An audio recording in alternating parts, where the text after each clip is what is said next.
siklab, sigaw ng pangarap. Kailanman natitig, sulat na dinamo, ginawang panata. Mabot sa apoy, sandat at pag-asa. Tinig ng bayan ay rinig sa hangin. Tibok ng puso'y pagtatanggol muli. Sigaw, nagahanap ng puso, ikaw ang pag-asa ng bayan. Tagapagtanggol sa gitna ng mundo. Sigaw, di kami makitigil. Ako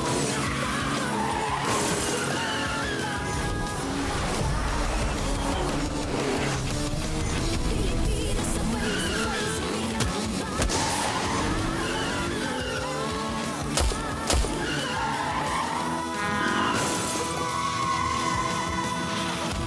Sigaw.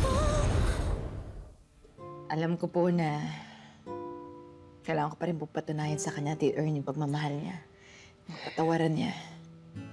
Kung darating man po yun, mahiling naman po ako magantay.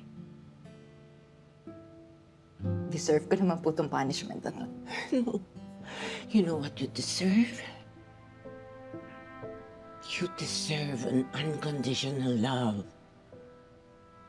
Maring hindi sa'yo napaparamdam pamuli ng daddy mo ngayon, but you deserve nothing less than that.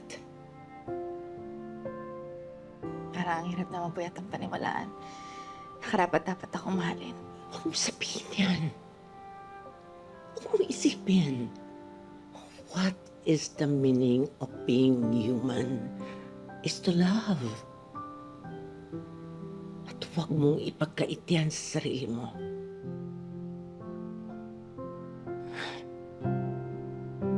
I love you. Ayub ka! Ikaw pala ang bumaril sa tatay ko! Ha? Gabo! Sandali lang! Ano ba pinagsasabi mo? Itong anak mo! Binaril ang tatay ko! Nag-aagaw buhay kayo sa ospital! Gabo!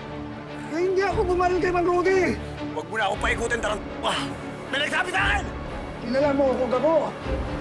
Kung gagantihan kita, re-recta ako sa'yo! Hindi ko pag-aaksaya ng tatay mo! Pulis ang pumaril sa tatay mo, Gabo!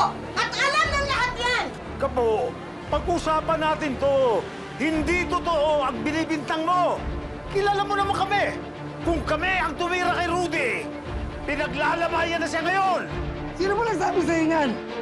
Ha? Si Ben! Ha? Pinatalsik ko na yun! Ninakawan ako ng hayop na yun eh! Gusto lang akong gantihan nun! Gabo, baka naman totoo yung sinasabi ni Django. Mahirap to, Gabo. Hindi tayo sigurado. Bigla na lang din naman sumulpot yung Binay. Gabo, maniwala ka sa akin. Pinagsasabi lang tayo ng hayop na yun! Gabo, halika na. Gago yan si Django pero may punto siya. Kung gusto niyang gumante, sa'yo siya dediretso. Kapag naalaman ko na ikaw ang bumaril sa tatay ko, babalikan kita. Hindi na ba may babalik ang pamilya na magsasama-sama tayo, magsasalo-salo tayong kakain na masaya, nag-uusap-usap? Huwag mong sisihin ang sarili mo kung hindi mo siyang makikita. In the same way na hindi kita sinisisi na umaasang maring mangyari pa yun. Ricardo, di ko sinisisi ang sarili ko. Dahil hindi ako nagkukulang sa ginagawa ko para sa pamilya ko. We may not be complete, but we are still a family. But sometimes, iniisip ko, pamilya pa bang maituturing ito? Kung paano nating tratuhin ang isa't isa? Parati ko nalang pinipilit na ayusin kayo. Iniiwas ko na mag-away-away kayo. Ang gusto ko lang naman ay maging normal tayong pamilya. And I am not asking you to appreciate me. Hinahanap ko lang na magmalasakit kayo sa isa't isa. Punta ka dito para makipag-areglo. Nagkakamali ka. Dahil hindi kami makikipag-areglo. Pagbabayarin namin kung sino man ang taong bumaril sa tatay ko. Taga-NGO nga po ako. Andito po ako para magbigay ng tulong kay Mang Rudy, pang-ospital po niya. Makatulong po to sa kanya.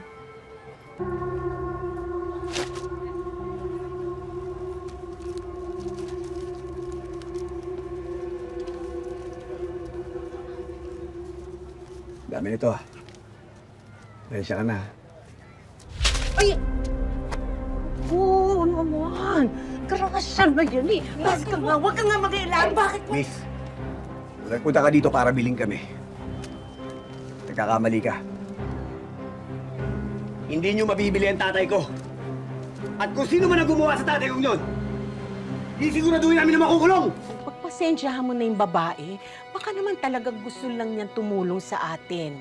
Bakit, Chang? Ano ba akala ng mga yan? Porkit mahirap tayo? Pabibilihan nila yung pagkatao natin? Hindi! Makukulong kung sino bumaril kay tatay! Kahit ba ang kapalit nito ang buhay ng tatay mo? Madaming prosesong kailangang... Ina ka. Kahit maayos na attorney na lang ang kinuha ng pamilya ko eh. Bilisan niyo paglaya ko. Yes, of course. At hanapin niyo yung lalaking nakaenkwentro ng grupo. Dahil siya yung may kasalanan kung bakit ako nandito ngayon. Ako mismo ang maniningil sa mga atraso niya sa akin.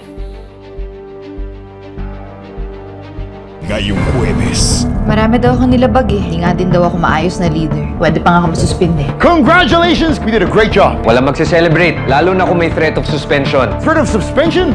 Darating ngayon yung seaman para kunin yung motor na yun! Para tubusin! Ipapapulis ko na kayo! Palpa ka naman eh! Kabayaran na yun eh! Panggamit ng tatay mo sa operasyon! Pera na! Naging bato pa! Hanapin niyo yung babaeng dumakip kay kuya. Sabihin mo na kung sino ba yung lalaki niya. Hindi mo imbestigahan, magaling ka, di ba? Maniningil ako sa ginawa niya kay kuya. Kailangan ko talaga mahanap yung lalaki niya. How are we gonna start tracking that guy? Yung motor, yun yung magiging susi natin para matuntuin ko yung lalaki niya. Kinakailangan agad natin makuha yung motor. Mahuli talaga tayo dito pag di tayo nag-ingat. Basta kailangan natin makita yung motor ni Gabo. Sa tingin ko yung lalaki niya na magiging susi para masolve natin tong gold smuggling case natin.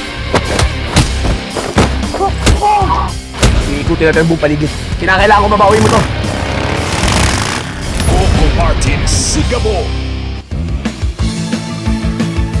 Yung karakter ni Gabo ngayon medyo kapit sa patalim dahil sa sitwasyon ngayon ng tatay niya na si Rudy.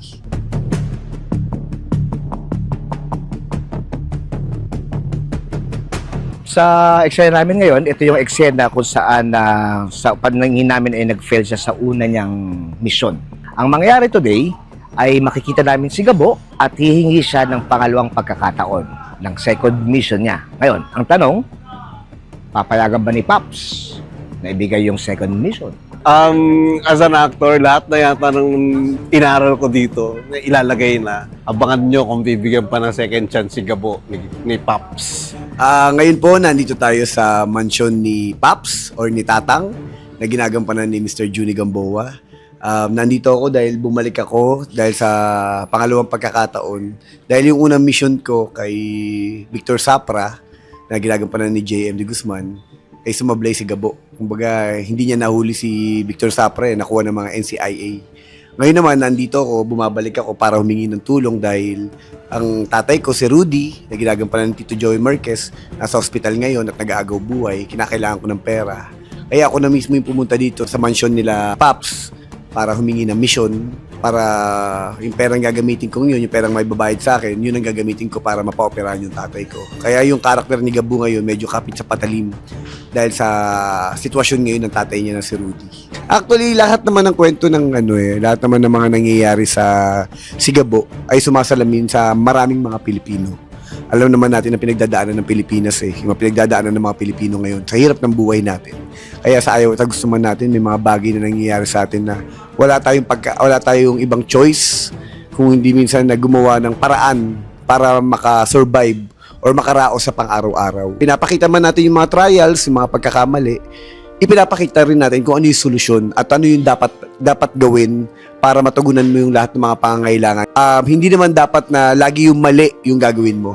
Kasi marami namang paraan kung paano mo magagawa na itama ang mga bagay-bagay. Actually, nakakatuwa kasi sa totoo lang, nung binubuo namin yung konsepto nung si Gabo, talagang nakaplano lahat yan. talagang pinag-iisipan namin yung bawat detalye. Kasi sabi nga namin lagi na ibigay natin kung ano yung deserve ng mga Pilipino. Kumbaga, hainan mo sila o handugan mo sila ng magandang palabas gabi-gabi na makakapagbigay ng saya sa buong pamilya. At syempre, inspirasyon para sa ating lahat. Napakalaking part ito ng buhay ni Gabo. Lalong-lalo na sa opening pa lang, di ba nakita na natin sa kulungan, sila yung mga kasama namin. Kumbaga, napakalaking part ng buhay o kwento ni Gabo. Yung mundong ito, yung mundo ng mga anino. Kasi dito magsisimula yung lahat ng mga misyon na kailangan niyang gampanan, yung mga taong kailangan niyang mga tulungan. Dito lahat iikot yun eh. Lalong-lalo na syempre pag nagtagpo na yung mundo namin dalawa ni Sam, ni Julia. Kaya, dun makikita yung mga conflicts. Yun yung mas makakapagbigay ng interest pa dun sa kwento. Mga kapamilya, maraming salamat po sa walang sawang pagmamahal at mainit na pagsuporta nyo sa amin. Sana po, suportahan nyo kami. Gabi-gabi po, 8 p.m. po yan. Sa Kapamilya Channel, sa All TV 2, sa Channel 5, sa Kapamilya Online Live, sa A to Z, at syempre sa I Want. Sana po suportahan nyo po ang Sigabo at ang lahat ng mga programa at teleseryeng pinilalabas sa Kapamilya Channels. Maraming salamat po sa inyo lahat mga kapamilya. Mabuhay po kayo. Naga